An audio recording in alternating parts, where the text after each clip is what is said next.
Ladies and gentlemen, welcome to the show. The name of the book is The Bosses of the Bronx. Every year around this time of year, I look for a good book to get me in that baseball mood. And you know what? I found it, and I'm glad I picked up the book. You could get it at any bookstore, anywhere you buy your books. And I read it from cover to cover, and I enjoyed every minute of it. If you're a Yankee fan, it's a must read. I'm just going to read from the inside sleeve, and it says, since taking over the New York Yankees in 1973, the Steinbrenners have transformed the fabled team from a struggling franchise for into a baseball dynasty. George purchased the team for 8.8 million and quickly became known as the boss, a hands-on owner whose relentless pursuit of victory defined an era. Under his leadership, the Yankees captured seven world championships, became a global sports brand, and consistently dominated the sports pages. Yet, as veteran New York Post columnist Mike Vaccaro reveals, the story of the Steinbrenners and their team is much bigger and more complex, a drama of Shakespearean proportions. And I will say this: Bob Costas, okay, that name has gravitas in the baseball worlds. Quote, what distinguishes Mike Vaccaro's account of this insight into the characters and motivations of those who played starring roles in the decade long drama. And without further ado, let's welcome in Mike Vaccaro. Mike, thank you for joining us. Thank you, Mike. It's good to be here with you tonight. How are you doing tonight? We're doing great, and Great. I did a little reading right there, but I just want to read from the intro, and then have you comment off of this. Sure. The first thing I did was look at the clock, 3:27 a.m. The second thing I did, because that's what you do at 3:27 a.m., was make a mental account of loved ones, mother, father, wife, niece, nephew, friends, dog. Okay, a ringing telephone at 3:27 rarely brings good news.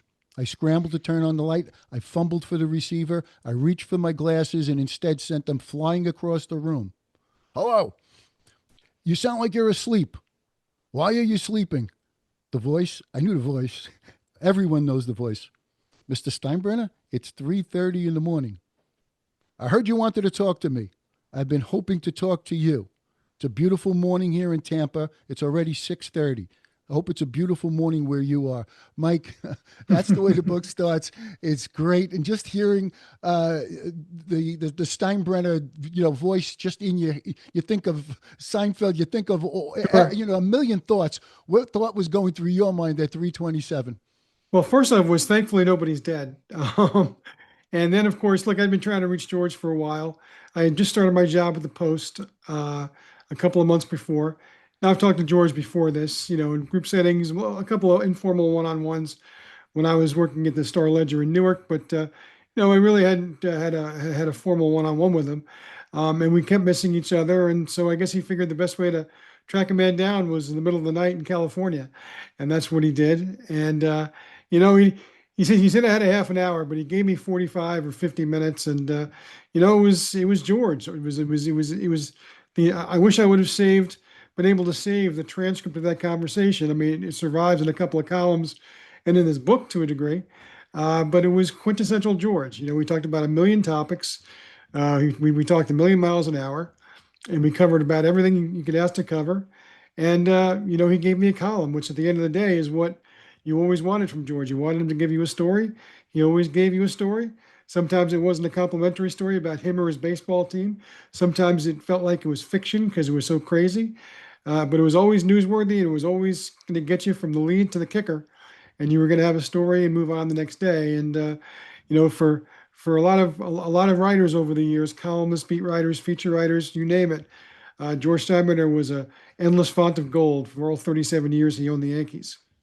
Well, that dragged me right into the book, the way you opened it. And just as you said, for 45 minutes, he kept you on the phone and he talked about the 2003 Yankees. We should add context, right? That's the year it was, 2003, going Yep. into that season. And Yep. he said the upcoming 2004, he was involved with the Olympics team.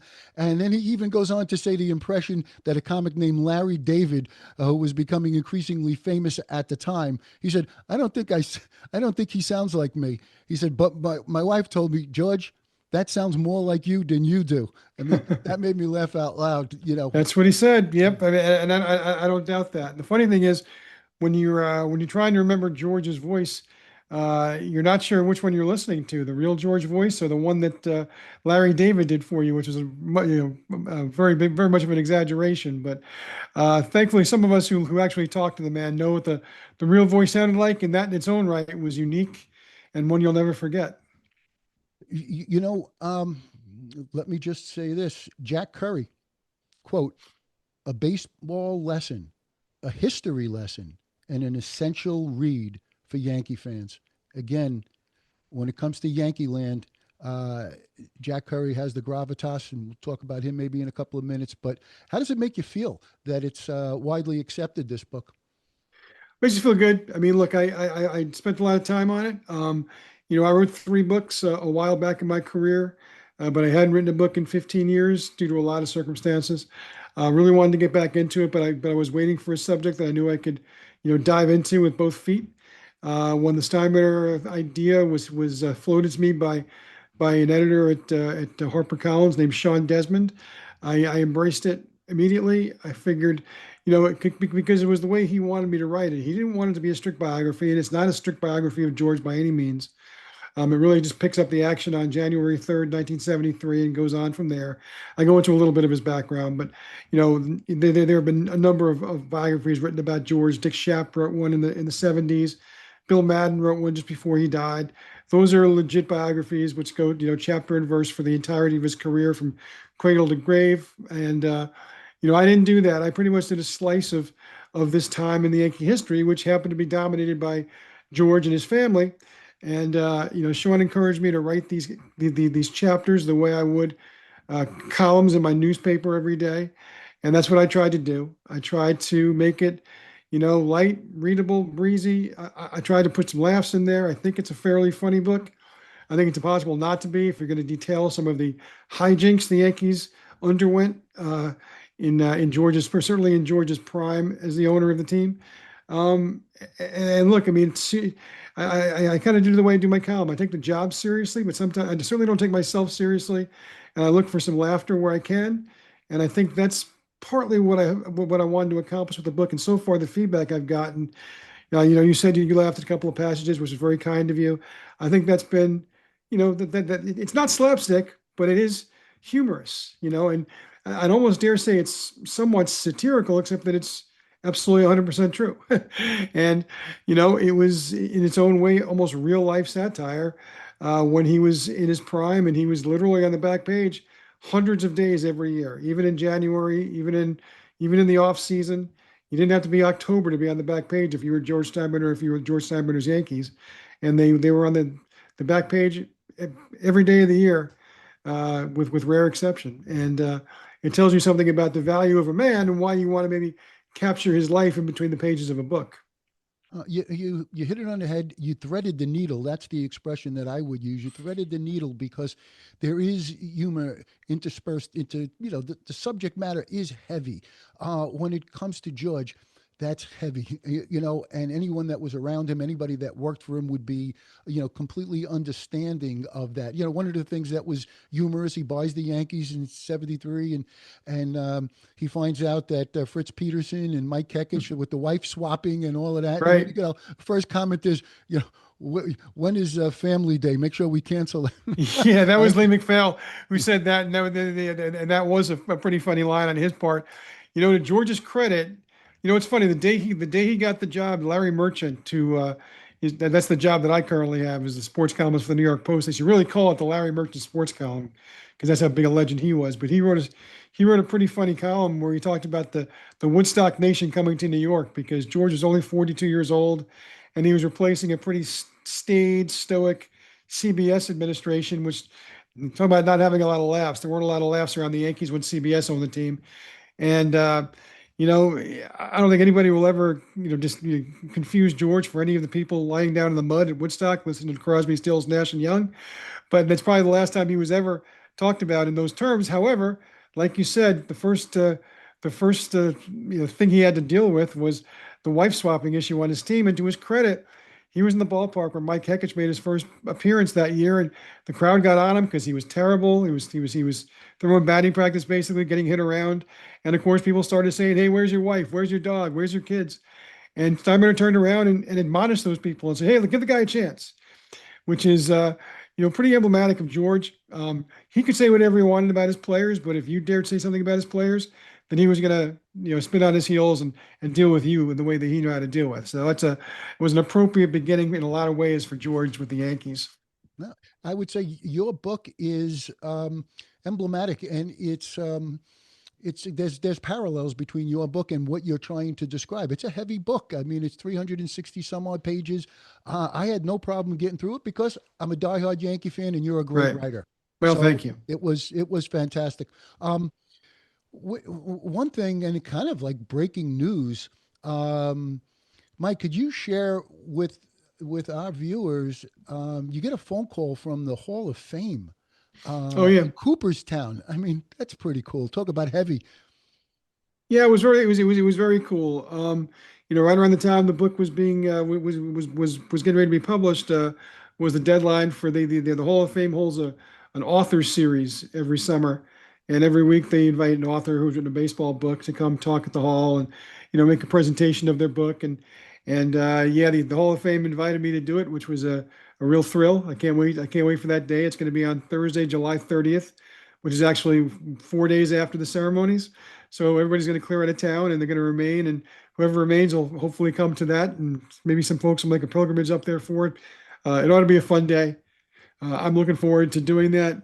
The Hall of Fame has always been, a really special place for me. Ever since my father took me there when I was 7 years old, and or 8 years old, I guess. And yeah, I'm looking forward to it. It's really a thrill, and I was honored when they asked me to take part in it, and I'm looking forward to it very much. So even a couple months out, I'm still looking forward to it for sure. Already. Mike, you mentioned your dad just now, and that's the kind of thing it is. What baseball is, it's a father and son or father and daughter. It's that kind of thing, and the memories, the way they go back, and all of that. You also mentioned in the book, and you give credit to an uncle or a relative of yours that got you kind of hacking on the typewriter. Could you share that with us? Yeah, my book. This book is dedicated to my godfather, my confirmation sponsor, Dominic Capola, my father's best friend. And he had a typewriter in his house in Farmingdale, Long Island. And whenever my parents would visit there, I always clocked away, whether it was just, typing words out of Sports Illustrated or making my own short stories of a ball game I watched that day.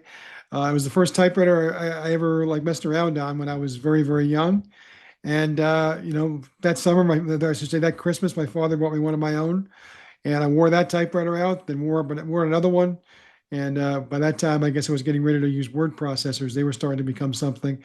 But I was probably, I learned how to type on an actual typewriter, and not even an electric one, a manual typewriter, which was probably great training, because you got to learn how to use the keys, and I did. And my father was also a very good typist. He was good at everything, my father, but he was a lot faster typer than I was, and he did it the right way. I tend to still do a little hunt and pecking. But yeah, so yeah, my uncle Dom is who the book is dedicated to. I was fortunate, I had three other books. I was able to dedicate one to my dad, one to my mom, and one to my wife. We have no kids, so now I was able to go to the next level of important people in my life. And my uncle Dom was a very important influence in my life, and huge Yankees fan. He passed at 94, I believe he was when he died, and lived a full life, full of a lot of Yankee memories. And I think he would have liked having this book dedicated to him. You made a lot of people proud with this book and your whole body of work, your whole career. Uh, Mike, when I read the book, I'm saying to myself, I wonder if this story's in there. It's in there, like no matter what it was, some of them were the obvious ones. Billy Martin being hired five times, being fired five times, with with all of the drama, with all of that. But just every story that I could think of to look at, where I started realizing it's in there. And I started saying, "What that reminds me of." There used to be a slogan of something. I think it was a like a spaghetti sauce. It's in there. It's in It's there, in right? there, right? Yes, And I that remember goes that back to the also. '70s and '80s. I Yeah, actually sure looked up. does. I looked up on YouTube, and it was like Prego. I was gonna say Prego, so I guess Yeah, I would have been right. well, Okay, you would have good. got it right. And that's I I said would have that's what. guessed. That's what I would have guessed. I wouldn't have done it, been 100% sure when I guessed, but I would have guessed Prego. But that's your book. It's in there, ladies and gentlemen. It's in there. It's in there. So with that in mind, as you're writing, it was one question is: was there a particular reason why this was the right time for it, Mike? Because it just seems like something that you've been kind of kicking around for a while. You know what, Mike? I think that what made it so relevant now, we talked to your son beforehand, right? I think he's got a certain impression about what George Steinbrenner was because, because of his age, he was around for only a certain amount of it. Even other people who were around for all of George tend to have selective memory or selective amnesia, if you will, about what it was like. Tend to give George a lot more credit for everything than maybe it's warranted. Forgets a lot of the things that happened in the 1980s. Let's not forget that for all the good George Steinbrenner did in the 1980s, the Yankees won more games than any team in baseball and never won a World Series. And let me ask you if that sounds familiar to some of the complaints you hear nowadays with Hal in charge and Brian Cashman in charge. Um, it wasn't to disparage George's reputation. If anything, it was to burnish it and to remind people this was a giant guy with an oversized personality. And look, we just don't have anybody like him in sports, let alone an owner. But just there's no personality in sports that's this over the top. And when you think about it, George was that every bit of it for 37 years.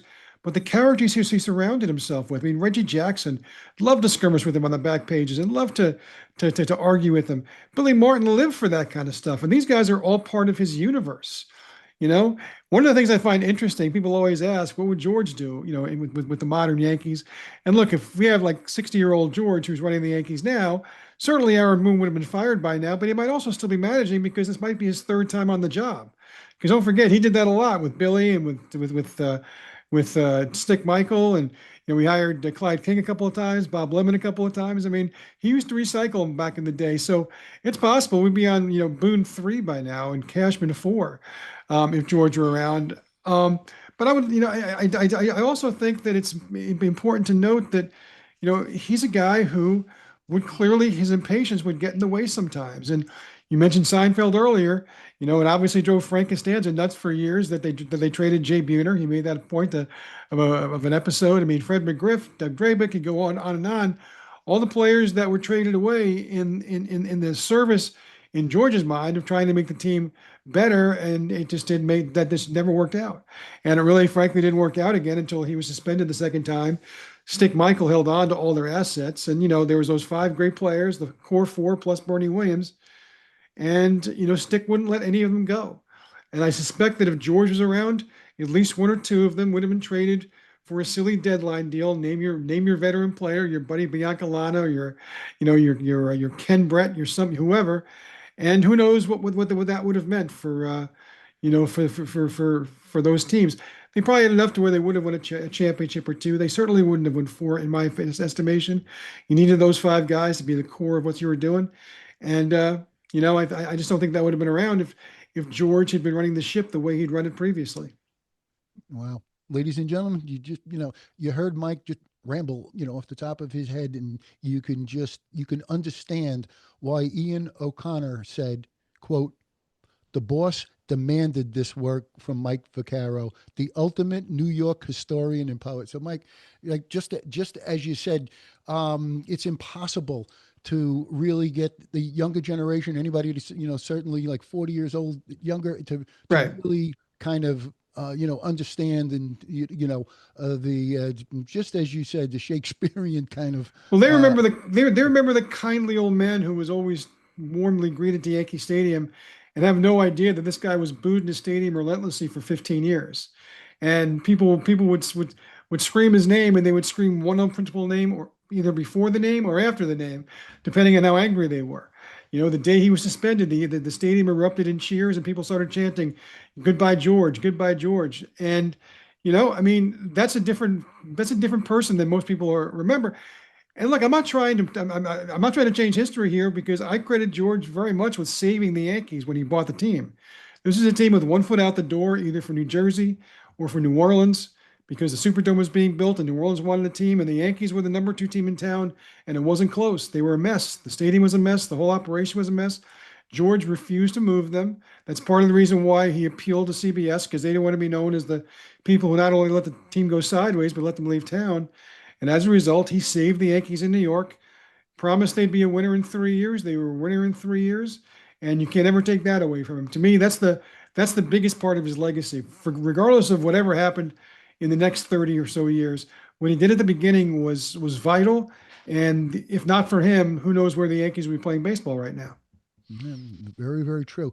I put this book in the pantheon of my favorite Yankee books. I have a few here. I'll rattle them off, but and I just want to tie them in to your book. Brian Hoke wrote the book 62, and Aaron Judge Mhm. and the New York Yankees in the pursuit of greatness, and surpassing Roger Maris. 61 home runs by doing it with 62 home runs in October 4th, 2022. I've had Brian Hoke on the show a number of times. Brian's a good Really, man. Yep. right, really, really excellent beat writer. And so to tie it in, Mike, to your book, and this is where if I had to try and paint a picture for the younger generation as to why I would say that Mike is 100% spot on where history is being kind to George, and kind of forgetting about, excuse me, certain things. I'll give you an example of what I'm talking about. George, and I know this sounds impossible to believe, but George would have needled and he would have went after even Aaron Judge when he was in a slump. And just to prove that point, ladies and gentlemen, I mean, could you believe he did it to Don Mattingly? He did it to everybody. People thought that maybe it was just Reggie or it was just Billy Martin, or maybe the two of them put together making this, toxic cocktail. But as Mike tells the story, as the book goes along, Billy was gone and Reggie was gone, and the personality quirks was still there. Mike, Yeah, look, here's the thing. He always was fondest of Reggie because Reggie would fight back. Reggie enjoyed playing the back page game every bit as much as George did. And whether that involved George or Billy or Thurman or whatever, I mean, he had no problem saying what was on his mind. And if that meant ripping the boss, he'd rip the boss. He had no problem ripping the boss. And look, that sounds like insubordination on his face, but George loved it. George loved the back and forth. He loved to be engaged. That to me, that sold newspapers, but it also sold tickets. And that was all part of what he was buying when he brought Reggie Jackson in.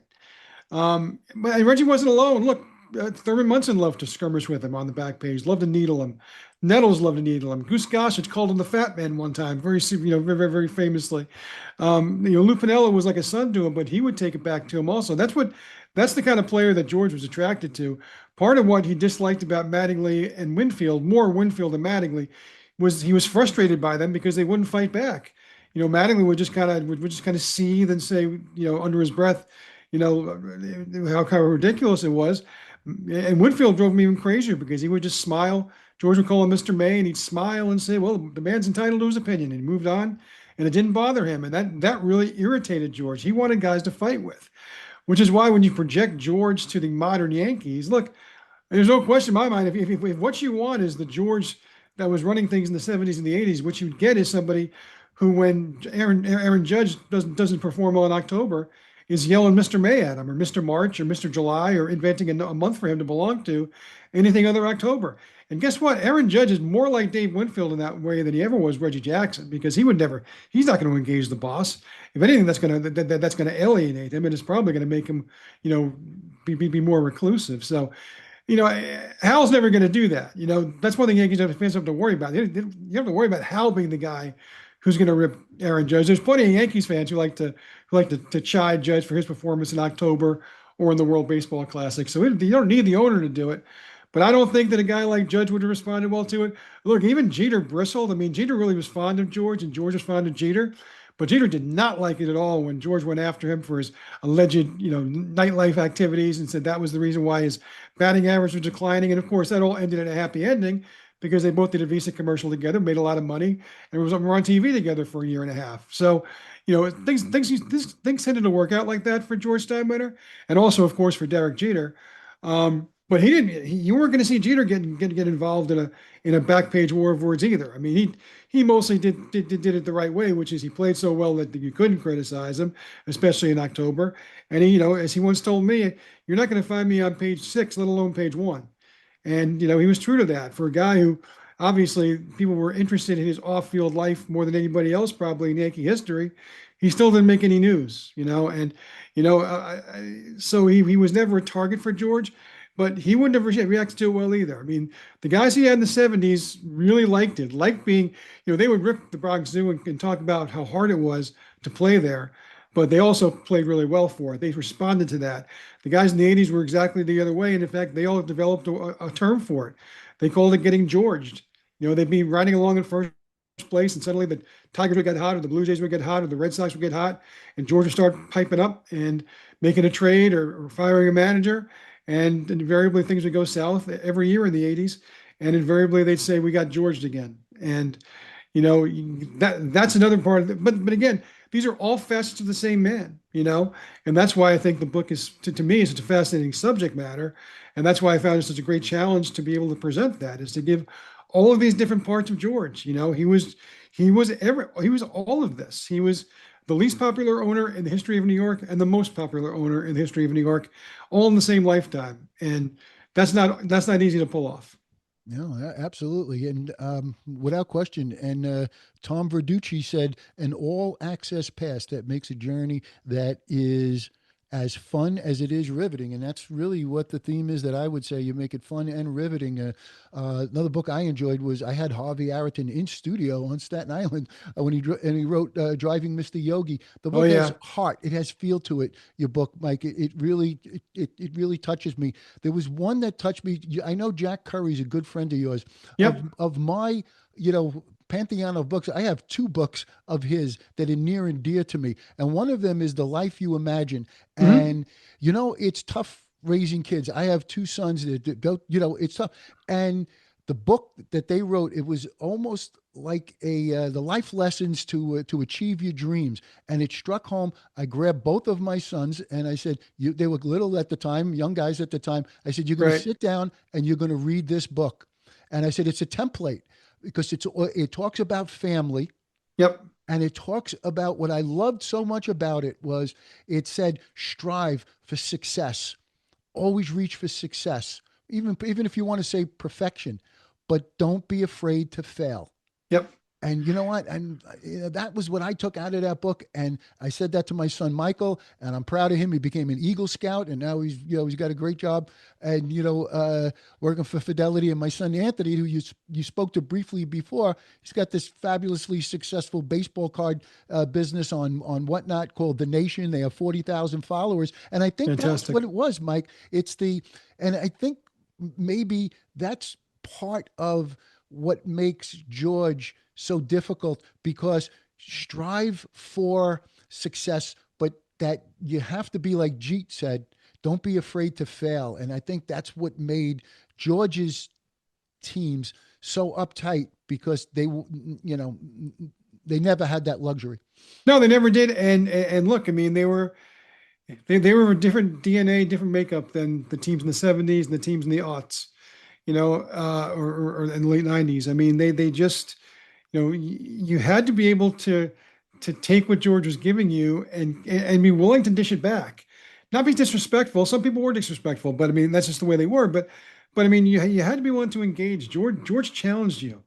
And but he also respected you. I mean, it's the classic example. I mean, if you want to stand up to somebody, you're gonna earn his respect that way. And George respected guys who didn't cower in his presence, whose performance didn't go south. And look, I mean, it worked. I mean, you can't say that it didn't work. I mean, he was ubiquitous in 1977 and 78. it didn't always seem like he was doing it for the best, but they wound up winning championships at those both years. And those don't go off his record just because things didn't go quite so well, over the next 16 or 17 years. I mean, he was still the same guy then as he was later on. He might have gotten a little more involved and became a little more full of his opinion of himself as a baseball man, but you know what? It wasn't somebody else who had to deal with it. I mean, the problem here is that you had two George Steinbrenner's running the Yankees. One was a very smart, ahead of his, kind of forward-thinking guy who understood you couldn't just buy players all the time. You had to build something. You had to invest in infrastructure and farm system and young players. And he did that even as he was buying Catfish Hunter and Reggie Jackson and Goose Gossage and Don Gullett, on and on. Problem is that a co-partner on the top of the corporate masthead was George Steinbrenner, the lunatic Yankees fan. And so as a result, that Steinbrenner would just go crazy when the Yankees lost 5 games in a row, and off would go Willie McGee, and off would go Fred McGriff, and down would go Billy Martin for the third or the fourth time, and it was untenable. So the smart George, unfortunately, was never able to get across to the crazed fan George, that holding the line might not be a bad strategy. I think that's kind of the one thing that Hal learned from his father, is that it's not always a smart thing just to do the thing that's going to throw red meat at the people. And I get it. I don't blame Yankees fans. People call them spoiled, Mike. I mean, I don't think they're spoiled. They just got used to a certain standard of excellence. Under and guess who? Look, I mean, their mission statement. The Yankees take great delight in saying the mission statement is championship or bust. Well, guess who invented that mission statement? It was George Steinbrenner, and those are the Yankees that the Steinbrenners of today have inherited, and going forward will inherit. And look, I mean, to me, they take their shots every year. I know it drives fans crazy to hear about crapshoots and how difficult it is to win the world in the playoffs. But look, forget about the Yankees. Look at the Dodgers last year. The Dodgers are considered this unbeatable super team, and by rights, they should have lost the World Series 3 different times last year. They got very lucky. They should have won last year, and they were clearly the best team.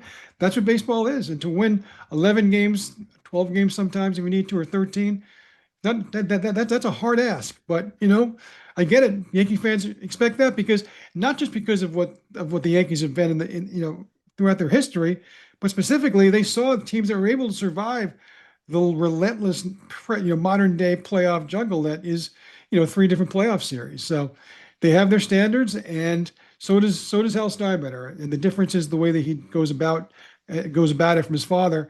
And I don't think it's entirely the wrong way to go about it, frankly.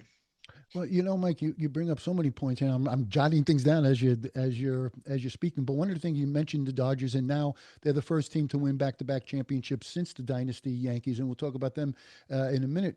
But the thing is that you mentioned the Dodgers, and the interesting takeaway for me is, just as you said, the Dodgers should have lost that series, or Toronto should have won it, obviously, a couple of times along the way in that series. But here's one thing that I find interesting, and I wrote a column on the Yes Network .com, and I called it "A Need for Fried," and I love the signing of Fried, Hmm. Yeah. because to me, and I love having a unique brand of analytics. And what I feel is so important, Mike, and overlooked, is the importance of pitch velocity differential. And in the column I wrote, "The Need for Fried," I came out, I was really like a nugget that I didn't hear Hmm. anybody else, including John Smoltz, the Hall of Famer, or anything else like that. During the World Series, the first 3 games of the World Series, when the Yankees played the Dodgers threw the first 3 starters for the Dodgers threw 65 pitches that were 80 miles an hour or less. Right. The Yankees threw none. Right. Okay. And then I said, this is what the need for Fried is, because he's got that slow curveball. Yep. Maybe he'll teach some of these other guys and everything like that. The point I want to make is, when you think of the Dodgers, you say Ohtani. Who, stop and think about it, ladies and gentlemen. Who was the MVP of the World Series? It was Yamamoto. He Yep. won 3 games. He himself won 3 games, and Yep. what he had was that ability not only to flash the 97, but he could throw that 90, strike that 76 mile an hour curveball, Keep to guys on their throw you toes. Right. off. And it's those little things, Mike, I think, that maybe frustrate me a little bit as a fan, because if I had to sum it up, I would say that the Yankees have a very sophisticated analytics department, but at the end of the day, it's a simplistic bottom line: power arms and power bats. They could Hmm. deny it, but it just feels that way to me. And I think that's a little bit of why, and just as you said, over the last 25 years, they have the most wins during the regular season collectively. During the last 25 years, they've hit the most home runs collectively, but they've won one championship, Mike. Right. And it's Yep. something missing. And you're not going to Yep. call that a small sample size, right? No, that's not a small sample size at all. But I guess I mean, I'm just talking about myself. But that this is I'm not a Yankees fan. I'm not a fan of really any team, so it doesn't matter what I think, I guess. But looking at it, trying to look at it from from 30,000 feet, I still would rather have a team that has a crack at October every year.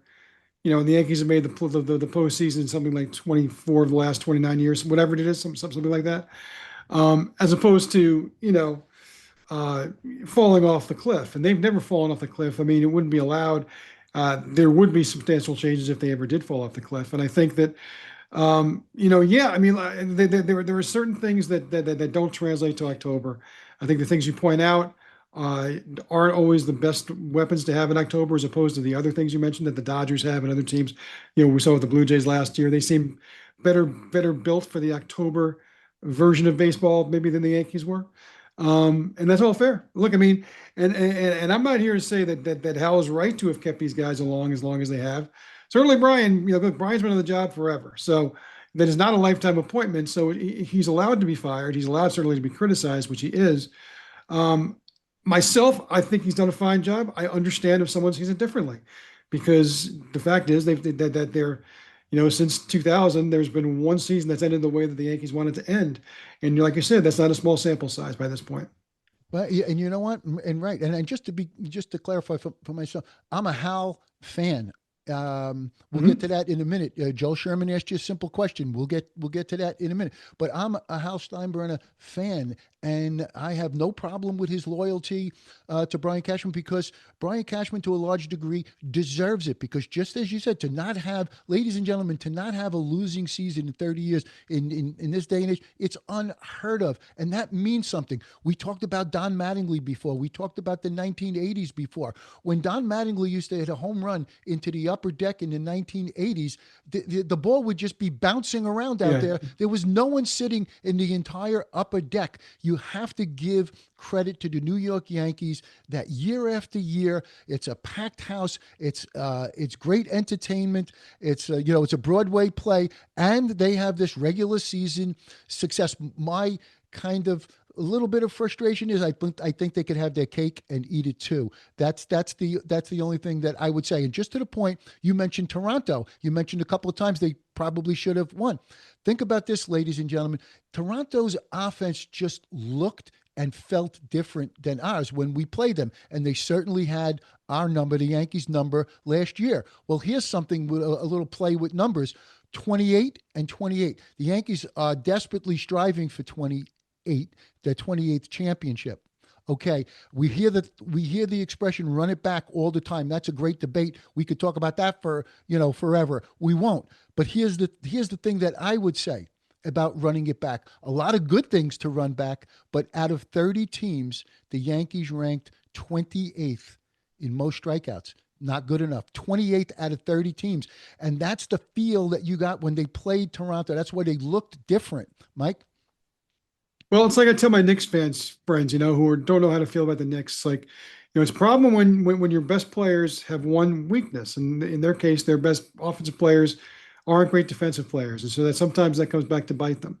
And for the Yankees, similarly, it's tough when, look, I mean, Aaron Judge is either the best or the second best baseball player on planet Earth right now. I think we can all agree with that. Some people will vote for him. I would vote for him. Some people will vote for Shohei Ohtani. That's fine. It's one or one A, right? And so the problem is he's clearly the guy you're building around, and he strikes out a lot. I mean, the one thing you can put in his game, he's a very good fielder, except for one lapse in Game 5 of the World Series. He's an incredible slugger. He's a great hitter. He can run. He can field his position, like I said, and he's a five-tool player, but he strikes out a lot. And sometimes that's a difficult, thing to overcome, because the problem is a lot of the guys that they have who they rely on strike out a lot also. Giancarlo Stanton the Yankees are better when he plays well. And sometimes when he plays well, he's also striking out twice a game. Chisholm strikes out a lot. Bellinger strikes out a lot. Grisham strikes out a lot. It's part of what they are. And you're right. I mean, there's not an accident that they have that number of strikeouts. But there's also the opportunity that there's an 8-run inning at any moment. And I guess that's the problem is that in the playoffs, you don't see a lot of 8-run innings because the pitching gets better, the competition gets better. And it's part of the reason why I think they're able to survive some of their flaws during the regular season. There's no question about that. Um, so look, I mean, as I said, I mean, I think that I don't think that if George were around, that he would have just sat around and not fired anyone the last couple of years. Um, I'm not sure that they'd have been better off though if they did, because you just don't know who you're going to bring in to replace them. Is this guy better than the guy you fired? Maybe he will be. I mean, Joe Torre wound up being a better fit for the Yankees, if we want to be honest with ourselves, than Buck Showalter was, right? I mean, sometimes you're right, and sometimes you're not. Sometimes you bring in, somebody who's not nearly as good, and you pay the consequences for that. But um, I think Hal does have a lot more trust in the people he trusts than even George did. George trusted a lot of people, and there was a rotating cast of the circle of trust. But he would fall out of trust a lot quicker also, and that's when sometimes he went looking elsewhere, and not always to great success. No, and just as you said, and you said it perfectly. And one of the things, and the other book that I loved by Jack Curry was the '98 Yankees, and that was arguably the greatest team of all time. But it started in '96, and you want to know something? This is the 30th anniversary of that team, Yep, and just as you said, Mike, you said it before. But ladies and gentlemen, it's worth understanding that when George was banned from the team, it was Gene Michael and it was Buck Showalter in the dugout. And let's give some props to Brian Sabian. He was like a super scout, and all of these guys came through yep. while George was not allowed to interfere. So you have to, when you weigh things out, you have to take that into the equation.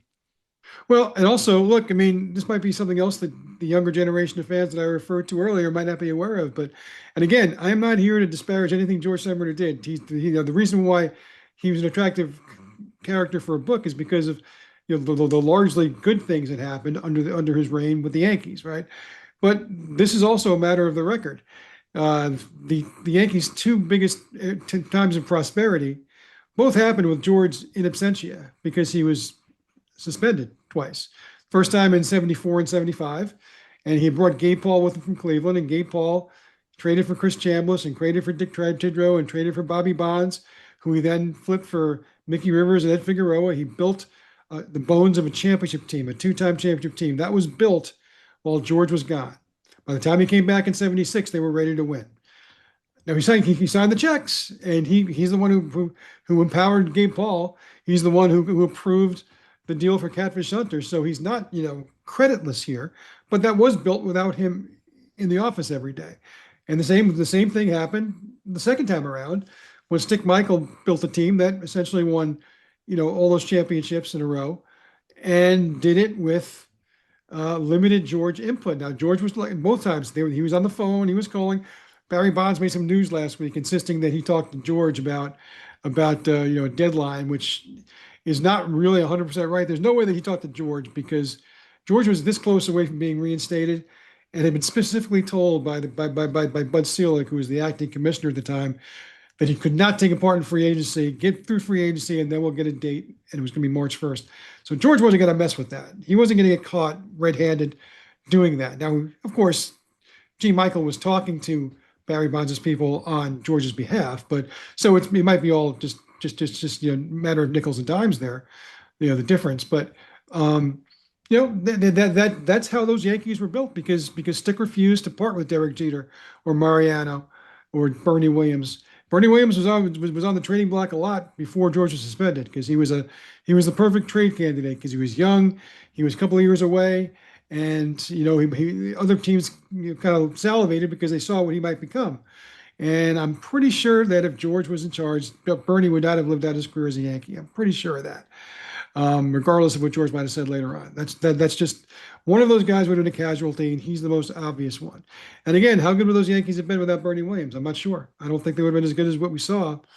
Um, But once he came back, look, I mean, he gets the credit for it because he was the guy signing the checks. He was the guy who ultimately was in charge and made you remember that there was one boss, one guy everybody answered to, and it was him. So, but it's just a matter of kind of reminding people that this was just the way the Yankees were. It was a very different time, and George was a very different kind of owner. And just as you mentioned, Barry Bonds, I mean, he was obviously the big fish, the whale that everybody was trying to land. And just as you said, you were alluding to the fact that Barry Bonds made those comments. It was opening night. It was on opening night of baseball and Netflix of all things, and Right. they really didn't do a great job, in my opinion, covering that. No, But it the wasn't thing with great, I think with Bonds, what he was trying to say was he was given an ultimatum: signed, we'll give you the most money. You got to sign tonight. You don't have which is time. wrong. They gave him 2 days. So, I mean, Okay. if it was, if he complacent in his mind that it was 2 hours, okay, but it was 2 days. I mean, that's how it was reported at the time. And these are people, trust me, who knew what they were talking and who they were talking to. So he had 2 days, not 2 hours, which still, look, I mean, for a guy like Barry Bonds, it probably felt like 2 hours because he's probably thinking, I'm Barry Bonds. I have the cards here, not you. So in his mind, 30 years later, it's been conflated to be 2 hours. I get that. That's fine. It's just all in the details. Connor said the boss demanded this work. Mike Vaccaro is the ultimate New York historian and poet, and Jeff Passon said Mike Vaccaro is a poet laureate of modern New York baseball. So, I have I very mean, nice friends, Mike. you really do, and no shortage of them. I will say that, and big names. By the Yeah, way, um, one in wrapping things up, we'll wind it up. But the thing is, I wanted to ask you because you mentioned Barry Bonds, and I think of in the book, Mike, one of the themes is George's um, boy. I don't know what word to use. You can't say hatred, but um, the rivalry between the Mets and the rivalry between the Red Sox was so palpable. And yeah, here's my question: Juan Soto, the bidding got astronomical. right. The Yankees offered like 760 million. The Mets went 765. If you pulled out a calculator, it's like 1%. Okay. But Cohen won. Steve Cohen won that battle. Like, how would George have handled that? And my other question to you is Cohen's making moves. Okay. He's building an $8 billion hotel and casino right next to City Field. Okay. If the Mets ever get really good, yeah, I'm old enough to remember when the Mets, had the upper hand in this town. How would Sure. George handle Steve Cohen in the New York Mets right now? Well, to answer your first question about Juan Soto, look, I mean, I think it depends on what version of George you're talking about. If you're talking about the reasonable one, which I would say was in the 70s and was willing to not do the highest bid for players, but offer other things that New York could offer, and the latter version, I don't think he just would have done it for the sake of winning the prize. Because I do think that because that Stick Michael and Gabe Paul over time taught him about the value of certain baseball principles. Forget patience, just baseball principles. Look, I mean, you talked yourself about how you campaigned for Freed, right? If they had signed Juan Soto, they wouldn't have gotten Freed. They wouldn't have gotten Bellinger. They would have had a very different team. Now, I mean, it's simplistic to say, well, look who made the playoffs last year, because the Mets obviously had a weird set of circumstances and whatnot. The Yankees would have been fine if they had signed Soto. They would have been a different team, though. And I do think, depending on who his circle of advisors were at the time, they might have told him, look, we're going to have a better all-around team if we redistribute this money elsewhere, because this is a lot of money that can be spent on a lot of important parts, like Freed, like Bellinger. And I do think he would. I don't think he would have been like because I don't think it was a smart business move to just win that battle if it didn't make any sense with the rest of the team. And look, Juan Soto is going to make your team better no matter where he plays. But I just don't think, and I get what you're saying, because I mean, yes, of course, he had a lot of pride. And it goes directly to the second question, and it's a great question because look, when George first made his move with the Yankees, the Mets themselves were about to crumble. And as he was ascending, I mean, the owner of the Mets was Lorinda DeRoulet. And famously, what she would do, she was so, her operation was so cheap, she asked if foul balls could be returned so they could be washed off and used again tomorrow. That's a true story. And that's what he was going up against. You know, Steve Cohen isn't doing that. Steve Cohen has more money under his, couch pillows than you and I will make in three lifetimes. And that's just the reality of it. I think he would have been challenged by him. I think he would have tried to outwit him. Look, I mean, George George rescued New York, the Yankees from the grip of the Mets when he first bought the team. But let's not forget, by the 80s, the Mets had taken the town back, and they took it back for 7, 8 years. Well, they outdrew the Yankees by a million sometimes. It wasn't 2-1 like before, but it was still, the Mets were drawing 3 million when the Yankees were barely drawing two. It's hard to remember that, but that was the absolute case. And the National League attendance figures were always different because they only counted turnstile count, while the American League counted tickets sold. So it was always a greater disparity than even the numbers. But the Yankees took the town back around 32 or 33 years ago, and they haven't let it go since. And I think that he look. I mean, I think losing the town to the Mets, he learned some valuable lessons, and it killed him. People always ask me, who did he hate more, the Red Sox or the Mets? And I always say yes, because he hated them both, and for different reasons. I mean, the Red Sox, he felt like he was responsible for maintaining a certain history of the Yankees, kind of have always holding leverage over the Red Sox, and for the most part, that held, except very famously for 2004, and then subsequently. But I mean, the Mets was different because the Mets was about the home. When George was first trying to establish the Yankees, he treated spring training games against the Mets like they were Game 7 against of the World Series. And mind you, this was at a time when the Mets were horrible and the Yankees were good, and even more in the Mayor's Trophy game, which he also wanted to win. But in spring training, he honestly believed, it would sound silly, and it probably wasn't true, but he believed people were watching these games with a Met hand in one hand and a Met hat and a Yankees cap in the other, and whoever won the game, they put that hat on and they buy a bunch of tickets for that team. That's how they were choosing. Now, I don't think that happened. I think Yankees fans are Yankees fans and Mets fans are Mets fans, and the common ground isn't very common. There's not a lot. But that's what he believed. And so as a result, those games mattered but it also kind of showed you how much he cared about winning in New York and being New York's prime baseball team. And it hurt him deeply when they let go of that in the late 80s and the early 90s.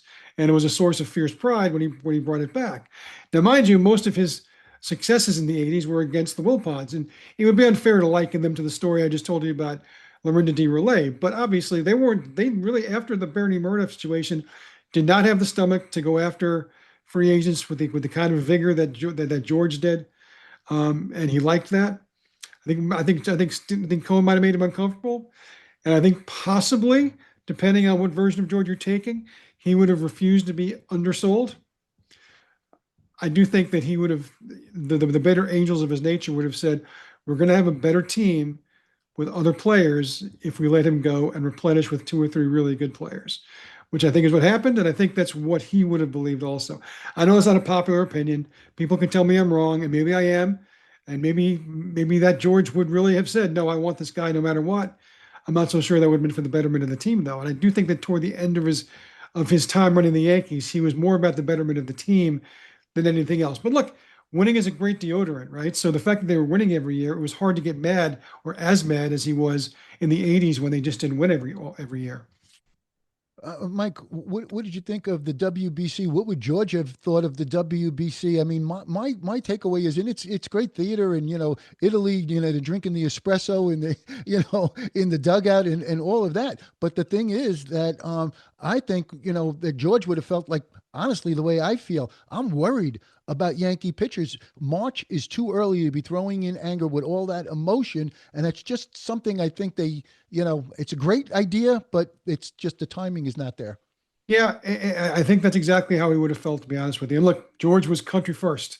So there's a part of him that would have, I think what George would have done was figure out a way where you could do this, where it wasn't going to be so impactful on his team, because he would have been the first guy to promote USA baseball, because he was on the USOC. He helped turn around the winter games for the Americans in the USOC.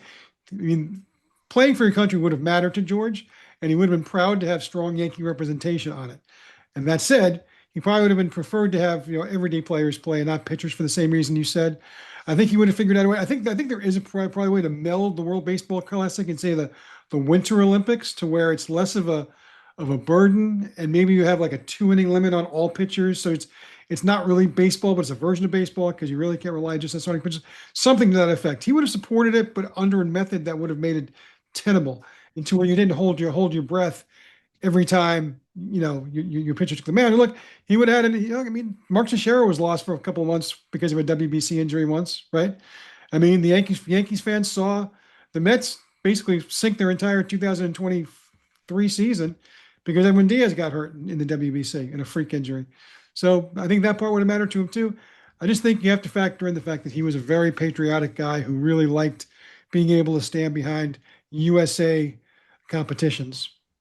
Mike, I'd like a prediction out of you, just a quick one, and it's not what you're thinking, not who's going to win the World Series. My question to you is: will there be a stoppage? Will there be a 27 season? Bruce Meyer, who's the interim executive director of MLBPA, I mean, he wants to make a name for himself as a tough litigator, et cetera, like that. I'm cringing when I think about it. We just talked about the WBC. I don't think baseball has ever been more popular. We love the game. We don't want it taken away, and we hope the players and the owners don't screw it up.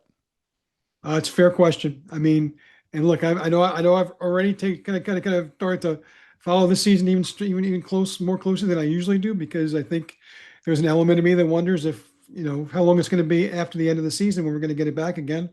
I hate that. I hate that we're always. Here's what I'll say, Mike, is that however this is resolved, they have to make it their priority, even if it costs them longer than most people are comfortable with. Whatever they resolve on the other side, it's got to be something they're willing to stand behind for a long time. My colleague Joel Sherman wrote this to a degree the other day, but I've been saying this for years. Yeah, the NHL, the NBA, the NFL, they have their labor issues, but you don't hear about them all the time.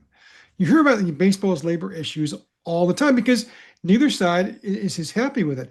The owners all want salary caps. They all want cost certainty. And they all want to tell you that the salary floor is going to help bring salaries up, and maybe it will, maybe it won't, but it's never been tried, so we don't know. And of course, baseball players, they feel a commitment to the players who came before them and sacrificed a lot to get the rights they currently have. And look, they've never lost. They've never lost these battles because the owners always gave in. And so these are two stead. What you need is for this to be resolved in a way that we're not talking about it every 18 months the way we have been since 1972. That has to end because you're right. Baseball is as prosperous as it's ever been. It's as popular as it's ever been. I mean, last year was the first time in years that people were glowing about the ratings and about everything about October and not complaining about what it didn't have. And you need to build on that. And look, it's different. As ruinous as the strike was in 94 and 95, and look, a lot of people came back. Some people stayed away, but enough people came back to where we're worried about the same thing because there's so many people who care about it again. It's different in this world than it was 31 years ago, 32 years ago. It just says there's more things to do. There are more options, so many more options. You don't want to give people the opportunity to get used to doing without. And if they get used to doing without baseball, I think they'll find other things to do. The hardcore is the you and me. Yeah, we'll go back whenever it comes back, and maybe we'll be mad, maybe we'll yell and scream, and we'll watch. But you know what? There's a lot of people who will find other things to do, whether it's another sport, whether it's another hobby, whether they become involved in something else. They'll find something else to do. There's too many options in our world now. And if I'm baseball, I would not want to careen into this wall unless you're willing to tell me that on the other side of this, you're going to be strong and unified going forward for the next 10 years. I'm not saying you sign a 10-year deal, but you make it to a point where the work system is such that both teams both sides are willing to go forward and support it. And look, I mean, the NBA players and owners don't always get along. Certainly, the NHL don't. We know about the NFL, but at the end of the day, they all understand that their product is precious, their careers are precious, and this money isn't guaranteed to anybody. And now, I mean the owners in addition to the players. It's all out there, and it can all be taken away, but from all of them. Owners are in a better position if there was no baseball to probably find other ways to make money than players are. But it will affect all of them, and it will be ruinous. And I don't mean to be the bearer of grim news, but I know that I'm enjoying this season as much as I can because I just don't know, and I'm not optimistic that there's not going to be at least some work stoppers. I have a hard time believing that they would actually go nuclear and lose a season. There were those who will argue that that's what the NHL needed was to lose a season, but it took them 10 years to recover, I think. and in some ways they still haven't recovered. And then and again, that was also a different world than we're in now. So I wouldn't want to see baseball try and figure out things after nuclear winter because I don't think it would be very, very pretty.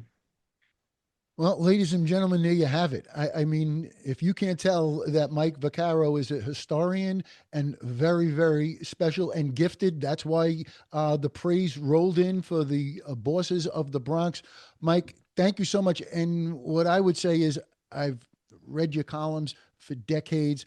Um, you're fantastic. And what I would say is, it's not only baseball, ladies and gentlemen. No matter what you're reading, no matter what sport, you're tapping your finger and you're reading you're reading the paper or you're reading online nowadays and you're nodding your head. That's what it is, Mike. You have a gift. You did a great job with this book. We thank you for taking time to share it with us, and we look forward to speaking to you again. And all the best success with the book, and have a great time at the Hall of Fame. And I will say this: you did, your dad proud, your Uncle Dom proud, and Larry Merchant, you lived up to his name too. Well, that's all very kind of you, Mike. I really can't thank you enough for that. And it's been a pleasure talking to you and talking to Yankees fans because God knows they're the most passionate fans there are. They'll talk your ear off in January. They'll talk your ear off in October and everything in between. And I love it. It's why I do what I do because I enjoy writing about it. I enjoy engaging with people who love it as much as I do. And much like yourself, love to talk about it. Thank you again, Mike. Thank you, Pleasure. Mike. Thank you. Mine, all Bye mine. bye.